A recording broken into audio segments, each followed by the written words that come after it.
안녕하세요. 사연 왔어요 톡톡입니다. 구독과 좋아요, 알림 설정 꼭 부탁드립니다. 그럼 오늘의 이야기 시작해 보겠습니다. 처음 가게를 오픈할 때는 저도 다른 자영업자들처럼 꿈에 부풀어 있었습니다. 사실 요리도 별로 자신이 없고 베이킹이나 그런 것도 잘하는 편은 아니어서 음식 장사는 애초에 생각도 하지 않았습니다. 그렇다고 남들처럼 안목이 높거나 패션에 대한 감각이 있는 것도 아니라 옷이나 신발, 소품, 이런 가게도 제가 하기는 어려운 거였죠. 다만 제가 자신 있는 건 맛있는 과일을 고를 줄 안다는 거였습니다. 과일을 보면 이게 맛있구나 아니구나를 살짝 본능처럼 안다고나 할까요? 뭔가 초능력처럼 그 과일을 보면 맛이 그려지곤 하거든요. 어렸을 때부터 그래서 사실 주변 어르신들이 많이 신기해하시기도 했습니다. 오죽하면 천방지축 놀고 있으면 아주머니들이 저를 슬그머니 불러서 어떤 과일을 살까 물어보시고 제가 골라준 과일을 들고 가셨으니까요. 잘하는 거 아무것도 없이 그저 평범하고 무난하기만 한 제가 유일하게 잘하는 건 그저 과일 고르는 거 하나뿐이었습니다. 그래서 꿈도 희망도 하고 싶은 일도 딱히 없이 뭐 먹고 살지를 고민하다 선택한 것이 과일 장사였습니다. 처음에는 자신이 있었어요.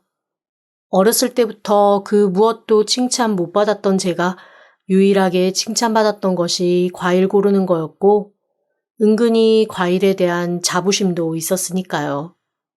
그런데 제가 미처 생각하지 못했던 것이 하나 있었습니다. 어렸을 때 제가 골라서 먹던 과일은 사실 몇 개 안 되더라고요.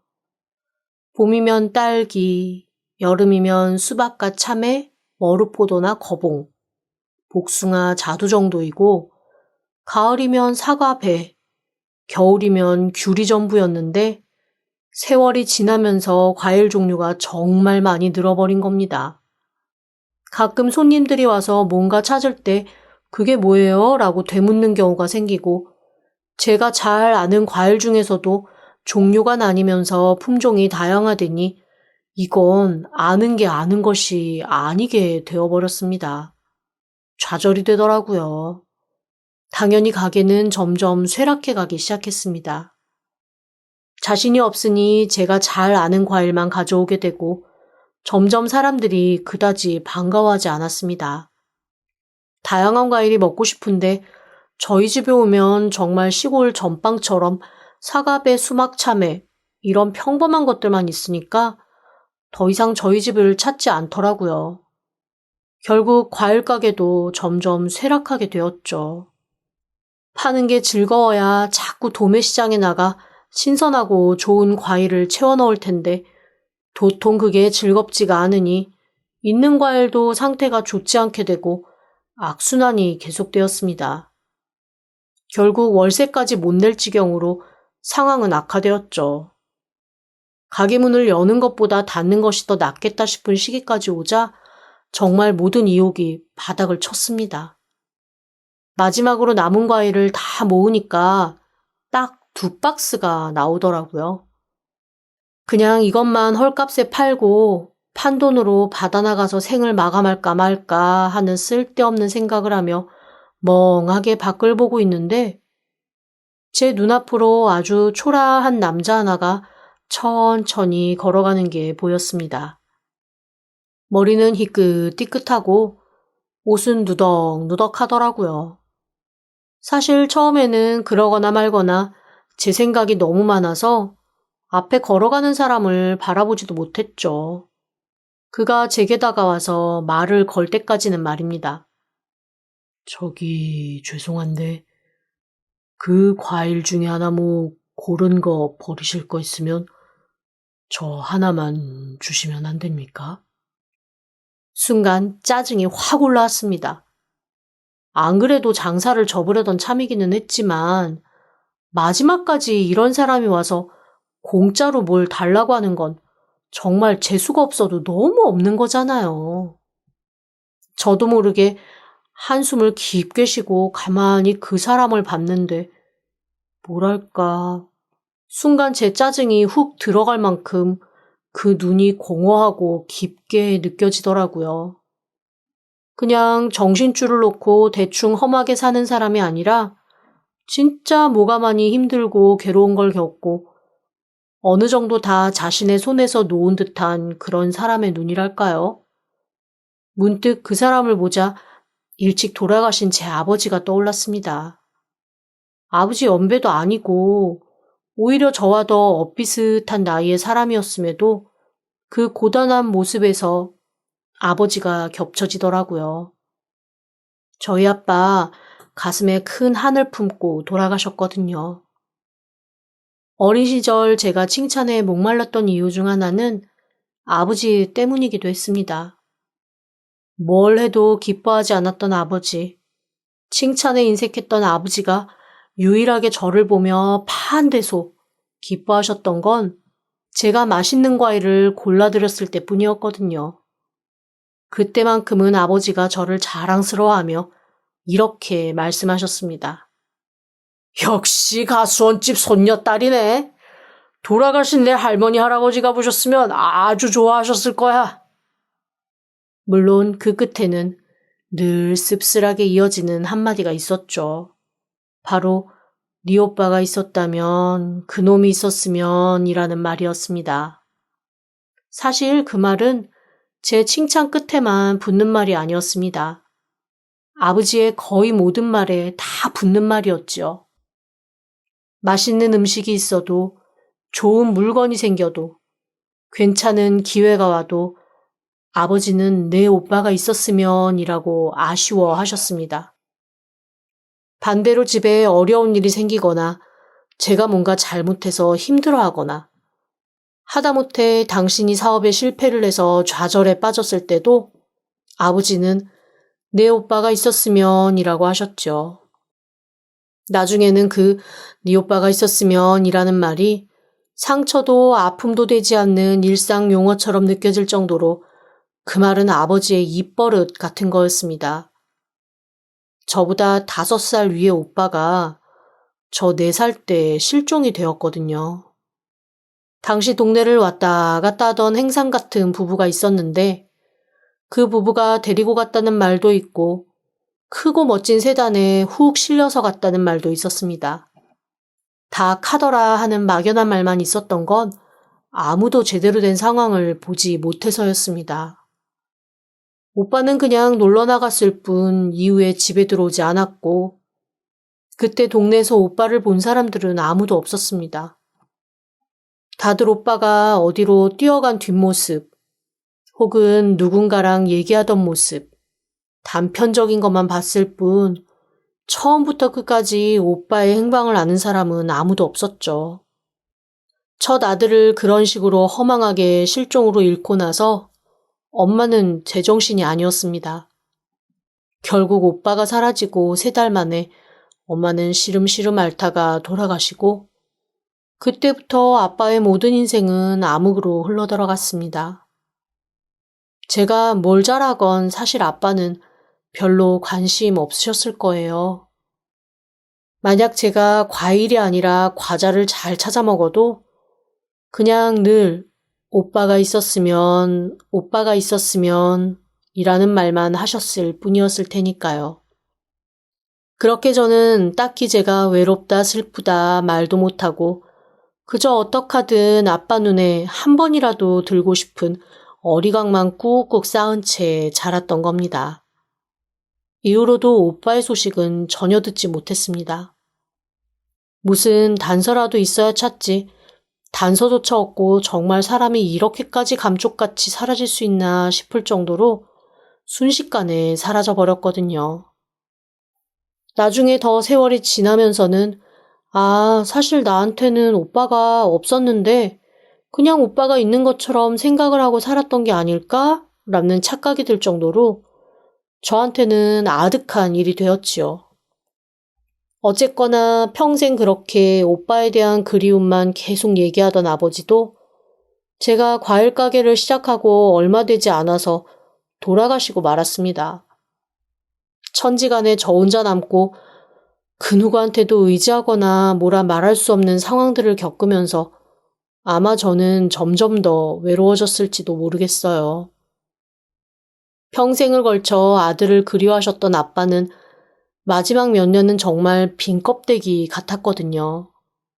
제가 아는 과일 가게 앞에 마치 흔들리는 풍선 인형처럼 앉아서 멍하게 지나가는 사람들을 바라보시는 게 일이었고, 그런 아버지 때문에 아마 더 손님들이 안 오지 않았을까 하는 생각도 합니다.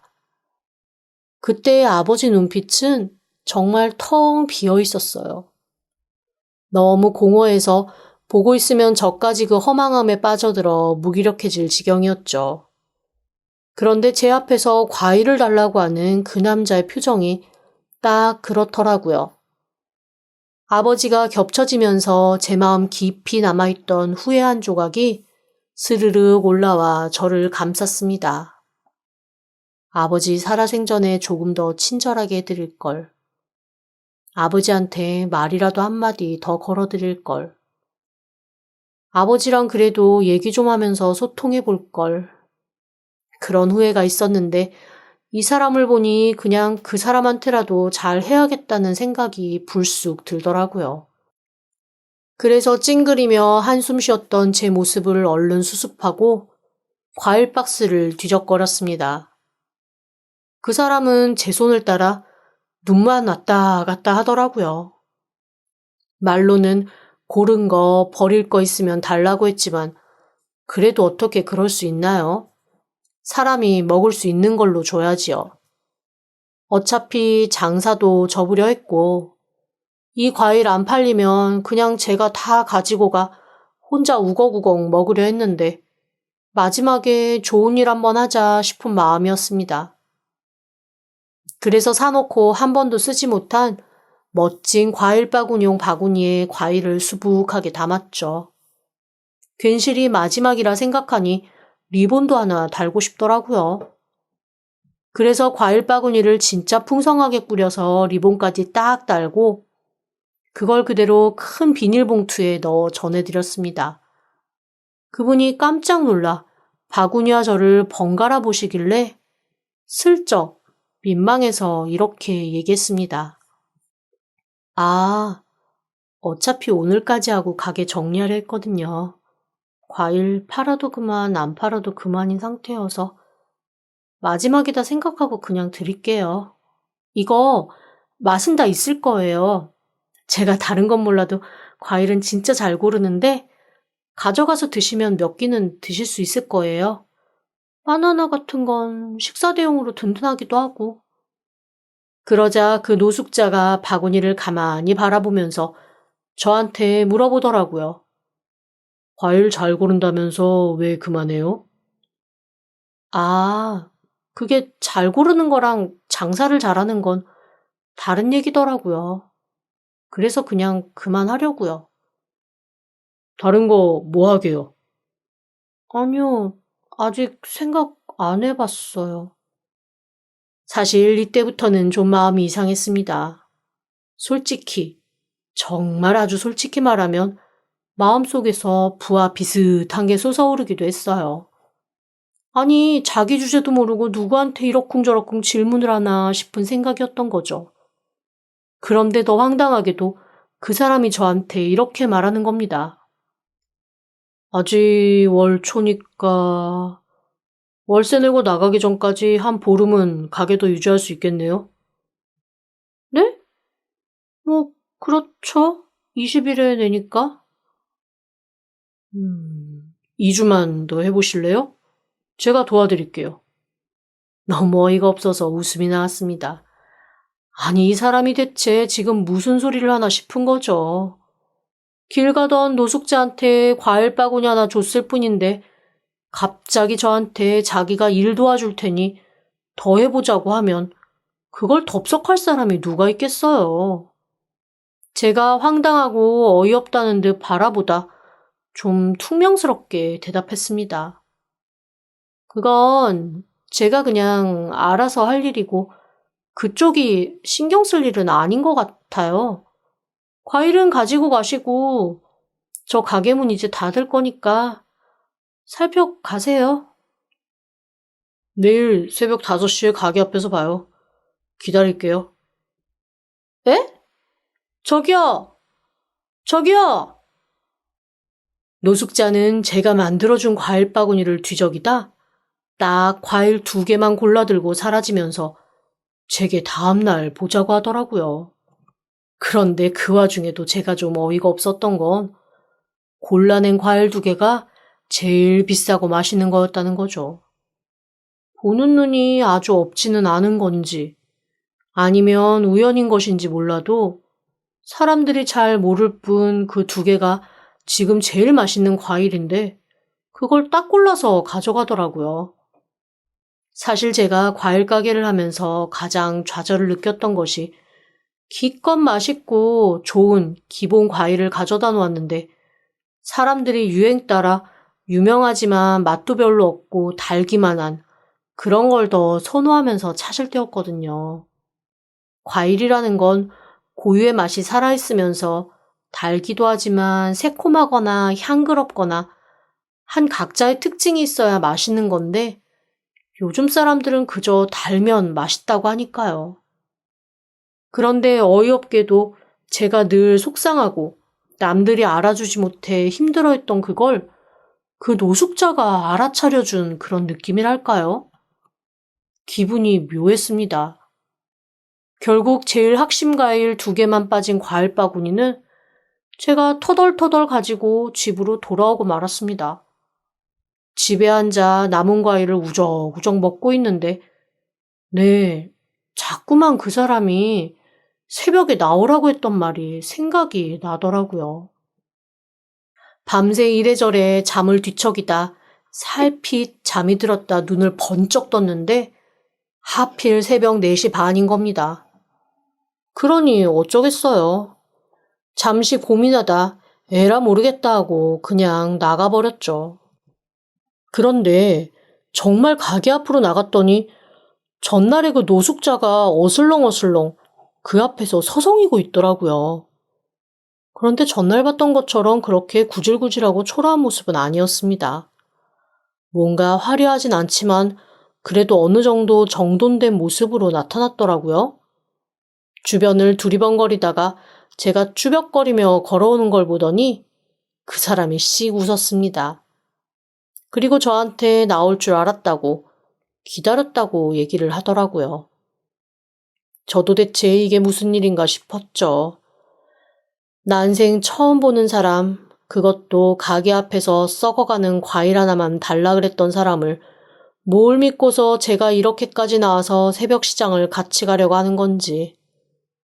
내가 뭐에 단단히 씌었구나 싶은 생각이 들었는데 지금 생각해보면 그때 저는 어떻게 되든 상관없다라는 약간 자포자기의 마음이 더 강했던 것 같습니다.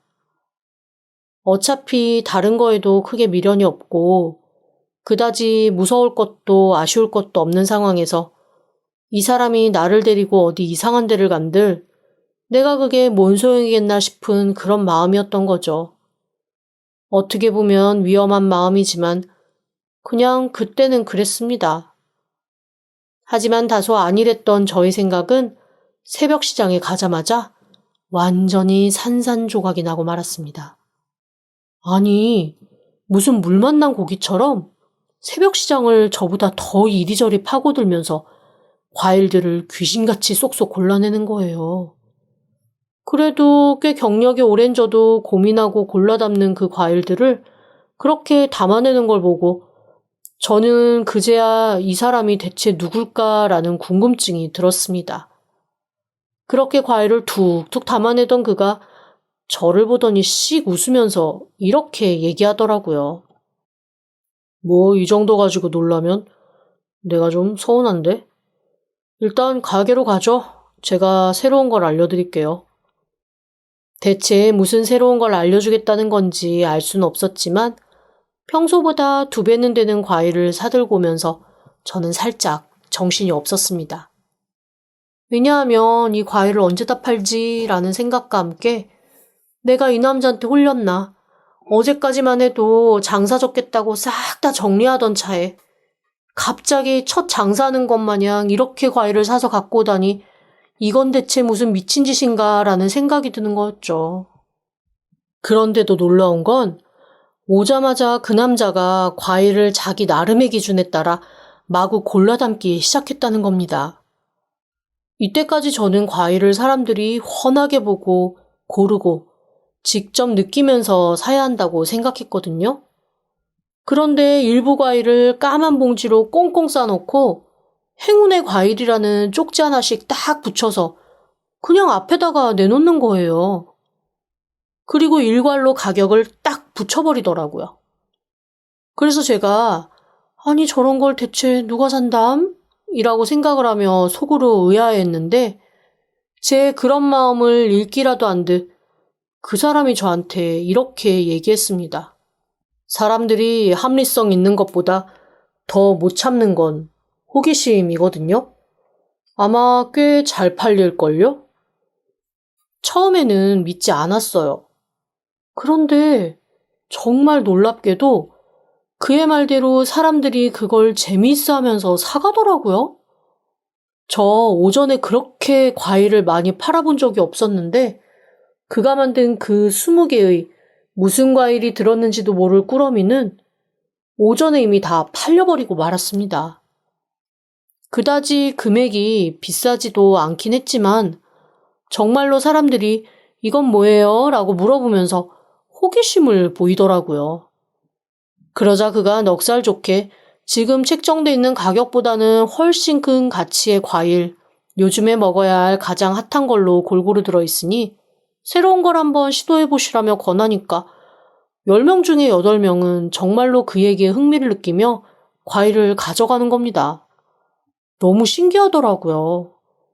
그렇게 1명, 2명 꾸러미 과일을 사가고는 그 다음에 오후에 아까 먹었던 과일 중에 이거 뭐예요? 라며 그 과일을 사러 오는 사람도 3명이나 있었습니다.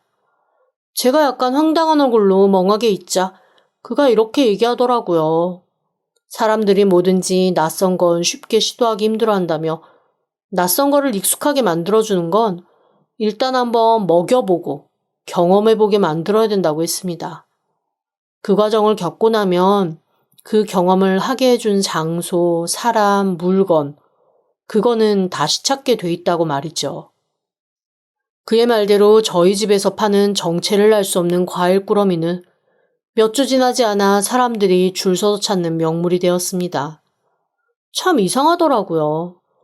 그동안에는 맛있는 과일을 알려주려고 제가 부단히 애를 쓰고 신기한 과일을 아무리 권해도 그냥 먹던 거, 아니면 유행하는 거, 편한 거, 그런 것만 열심히 사가던 사람들이 제가 원했던 것처럼 정말 맛있고 신기한 과일들을 제 마음을 안다는 듯이 사가는 걸 보니 장사도 점점 재미있고 기뻐지기 시작했습니다. 가게 앞에 보름 만에 사람들이 가득하니 문정성시를 이루는 걸 보고 건물주도 저한테 이런 가게 왜 굳이 내놓으려고 하냐면서 조금만 더 운영하다가 차라리 권리금 비싸게 받고 다른 사람한테 넘기라는 얘기까지 해줄 정도였어요. 그래서 제가 그 전에 월세 내기도 힘들 정도라고 우는 소리를 한 적이 있는 걸 기억하고는 앞으로 당분간 가게 이렇게 좀 자리 잡는 것 같으니 더 안정될 때까지 2-3달 정도는 월세도 일부 깎아주겠다고 하시더라고요. 갑자기 그 노숙자의 등장으로 제 모든 행운의 길이 방향을 튼 것 같은 느낌이었습니다. 그분은 정말 신기한 분이었어요.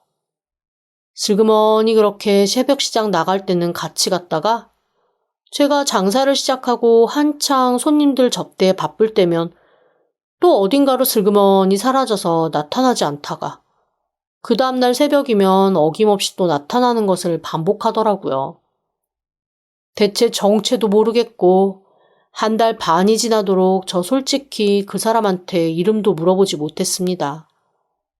몇 번 이름을 물어봤는데 그때마다 그냥 쓰게 웃으면서 그냥 아무개라고 부르라고 하는데 어떻게 사람을 아무개라고 불러요.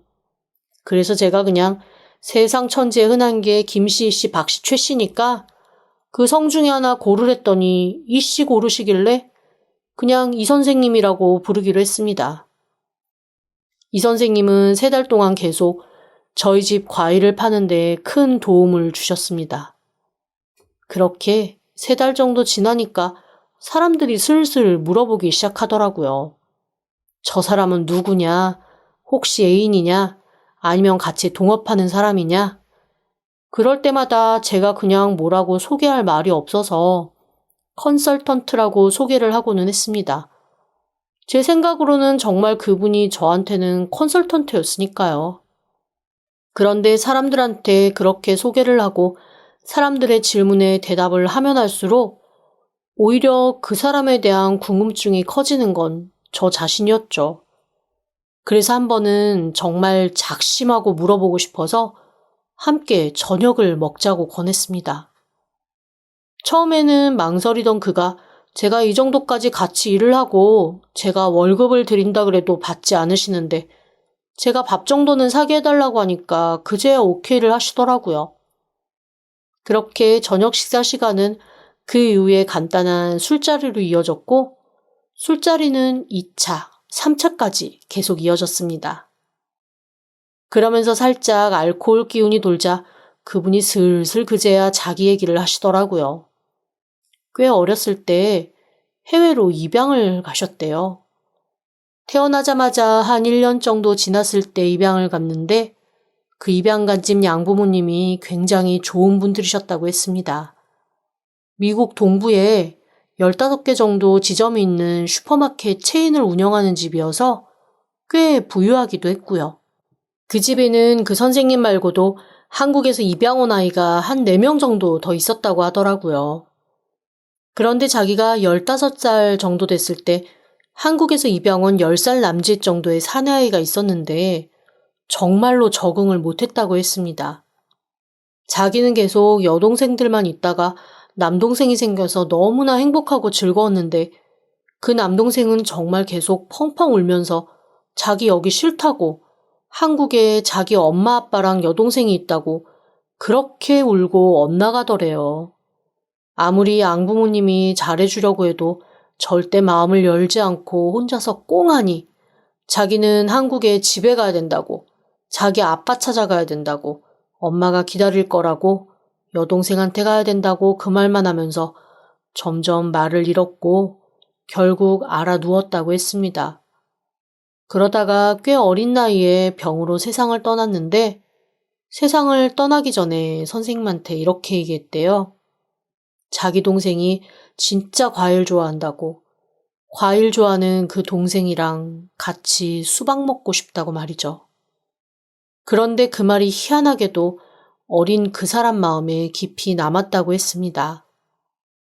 저는 아무 생각 없이 그 얘기를 듣다가 그러면 그 사람은 왜 엄마 아빠 가족이 다 있으면서도 입양을 간 거냐고 했더니 이 선생님이 고개를 갸웃하면서 그러시더라고요. 가끔 고아가 아니라 미아 아니면 납치가 돼서 어쩔 수 없이 해외로 입양을 온 경우가 있는데 지금 생각해보면 그런 경우가 아니었나 싶어요. 그러면서 그 동생이 끊임없이 얘기했던 아빠 엄마의 이름과 여동생의 이름을 자기가 기억하고 있다며 피식 웃으시길래 진짜 아무 생각 없이 이름을 물어봤다가 저는 그 자리에서 술잔을 떨어뜨리고 멍하게 정신을 놓고 말았습니다. 그 선생님의 입에서 저희 부모님과 제 이름이 나왔거든요. 세상에 이런 경우가 있나요? 그 집에 입양 갔다가 일찍 세상을 떠난 그의 동생이라는 사람이 제 부모님의 가슴에 있는 대로 못을 박았던 오빠였던 겁니다. 제가 술잔을 떨어뜨려 깨고 주체 못할 눈물을 흘리며 펑펑 울자 그 선생님이 당황하며 저한테 왜 그러냐고 자기가 무슨 잘못했냐고 계속 물어보시더라고요. 그래서 제가 잘못한 거 없으시다고. 그런데 말씀하신 그 사람이 우리 엄마 아빠가 돌아가실 때까지 그리워했던 내 친오빠인 것 같다고 말씀을 드렸죠. 그랬더니 그분도 너무나 황당하다는 듯이 저를 빤히 쳐다보시더라고요. 둘 다 술이 확 깨는 느낌이었습니다. 그렇게 정신을 바짝 차린 저희들이 나눈 이야기를 통해 저는 그분의 동생으로 들어갔던 사람이 제 친오빠가 맞다는 걸 확신할 수 있었습니다. 그래서 제가 그러면 혹시 그 과일 좋아하는 여동생과 수박이 먹고 싶다는 말 때문에 저희 과일 가게 앞에 서 계셨던 거냐고 물어보니까 그분이 그렇다고 고개를 끄덕이더라고요.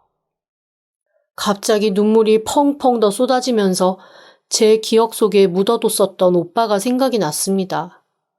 그립기도 하고 어이없기도 하고 이런 식으로 오빠의 소식을 알게 된 게 당황스럽기도 하고 정말 여러 가지 감정이 뒤엉키더라고요. 그거는 그 선생님도 마찬가지신 듯 했습니다.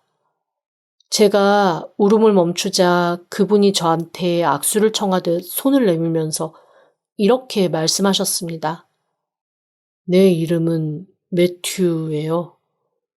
그런데 한국에서 내가 기억하는 이름은 승수. 그냥 승수라고 불러요. 그날부터 저는 그분을 이 선생님이 아닌 그냥 승수 오빠라고 부르기로 했습니다. 그동안 미국에서 물려받은 가업을 한창 잘 운영하다가 번아웃에 빠진 후 그거를 극복하기가 어려워 여기저기 돌아다니며 노숙자처럼 여행을 하는 중이었다고 하더라고요. 그러다 한국에 왔는데 오랜 시간 잊고 지냈던 저희 오빠, 즉 그 남동생이 자꾸 생각나 마음이 괴로웠던 터에 제가 과일 박스를 바리바리 놓고 앉아있는 걸 보고 그냥 괜시리 죽은 동생인 제 오빠가 생각나서 마음이 쓰였다고 하셨습니다. 마침 그분이 머무는 숙소도 저희 집과 가게에서 그다지 멀지 않은 곳이어서 저희는 가게에서도 내내 함께 있고 끝난 후에도 종종 저녁을 먹으며 이런저런 이야기를 나누었습니다. 저한테는 희미한 오빠에 대한 이야기를 그래도 조금 들을 수 있어서 속으로나마 돌아가신 엄마 아빠에게 전해줄 수 있었고 그분은 미처 알지 못했던 한국에서 살던 시절의 오빠 이야기를 들을 수 있어서 좋다고 하시더라고요. 그렇게 또 몇 달이 지났습니다. 그 몇 달 동안 저랑 승수 오빠는 참 많이 가까워졌습니다. 저희 둘 사이를 처음 이어준 건 죽은 그의 동생이자 제 친오빠인 그였고 이후에는 과일이었고 더 시간이 지난 후에는 서로가 서로의 관심이 되었지요.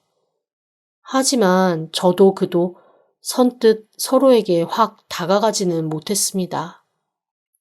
뭔가 저희를 처음에 급속도로 친하게 만들었던 제 친오빠와의 관계가 정작 저희 관계를 깊게 만드는 데는 걸림돌이 된 느낌이랄까요? 그리고 그도 언제까지 본업을 두고 한국에서 저와 과일 가게를 할 수는 없는 노릇이었고요. 어차피 이뤄지지 않을 마음이라고 서로 생각해서 그랬는지 애둘러서 애써 서로가 피하는 걸 각자 느끼면서도 굳이 말하지 않는 기묘하면서도 슬픈 시간이 흐르고 그가 미국으로 돌아가야 하는 시기가 왔습니다. 며칠 전부터 승수 오빠는 담담하게 저한테 유통이나 마케팅 쪽에서 힘든 일이 있으면 꼭 연락하라고 이메일과 연락처를 알려주고 절대 혼자 끙끙 앓지 말라고 신신당부를 하더라고요. 저는 그냥 그런 그의 말에 고개를 끄덕이기만 할 뿐이었습니다. 원래 어렸을 때부터 잘하는 거 없고 그래서 늘 내가 하는 판단에 자신이 없고 우유부단한 성격인 제가 선택한 건 고개 끄덕이기 뿐이었던 거죠. 하지만 마음이 정말 어렵고 복잡하더라고요. 우유부단한 대신 미련이나 아쉬움도 없는 편이라 이런 일로 마음이 복잡하지는 않는데 참 이상하더라고요. 그렇게 시간이 계속 흐르고 그의 출국날이 일주일 남았을 때의 일입니다. 여느 때처럼 과일 가게에서 정신없이 손님들을 맞이하다가 저도 모르게 승수 오빠를 부르며 뭘 도와달라고 하더라고요. 그런데 그는 없었거든요. 출국 준비하면서 이런저런 볼 일이 있어 며칠째 새벽 시장도 저 혼자 다녀오던 참이었고 사실 그가 있던 시기보다 없이 장사하던 시기가 더 길었음에도 제 곁에 그가 있는 게 너무 당연해진 거였죠. 그 순간 머릿속을 쾅 망치가 깨는 것 같았습니다. 그리고 제 일생일 때 가장 큰 결정과 가장 무모한 실행을 시작했죠. 출국 전날 승수 오빠는 저녁에 저를 찾아와 꽃다발과 목걸이를 선물했습니다. 그리고 눈으로 정말 많은 얘기를 하고 입으로는 그저 행복하고 건강하라고만 하더라고요. 그날 처음이자 마지막으로 저를 꼭 한번 안아주고 그는 느린 걸음으로 뒤돌았습니다. 다음 날 저는 새벽같이 짐을 챙겨 밖으로 나갔습니다. 지난 일주일 동안 진짜 정신이 하나도 없었고 밤도 꼴딱 샜지만 정신은 더할 나위 없이 맑았습니다. 바로 공항으로 달려나가 출국장 앞에서 승수 오빠를 기다렸죠. 저 멀리서 천천히 걸어오던 승수 오빠가 절 발견하고 깜짝 놀라며 빠르게 다가왔습니다. 뭐야? 여긴 어쩐 일이야? 이 짐은 다 뭐고? 나 가게 정리했어. 이미 새 주인 나서 오늘부터 영업할 거고 집도 팔아치웠어. 나 오빠 따라갈래. 비행기 끊었어. 같이 갈 거야. 제 폭탄 선언을 듣고 오빠는 그 자리에 바로 짐을 떨구고 저를 끌어안았습니다. 그리고 제 귀에 대고 속삭이더라고요. 네 표 취소해. 나 네 티켓까지 샀어. 차마 전해주지 못했는데 지금 나한테 있거든? 같이 가자. 정말 다행이죠? 저 혼자 생각이 아닌 그도 같은 생각을 했다는 것이. 그렇게 저희는 함께 미국에서 새 인생을 살기로 했습니다. 제대로 잘하는 것 없고 늘 우유부단했던 제 인생에서 제가 처음으로 확고한 판단을 내린 사랑의 선택. 저 잘한 거겠죠? 지금까지 들어주셔서 감사합니다. 구독과 좋아요, 알림 설정은 사연 왔어요 톡톡에게 큰 힘이 됩니다. 지금 바로 구독 부탁드립니다. 그럼 다음 사연으로 또 찾아오겠습니다. 감사합니다.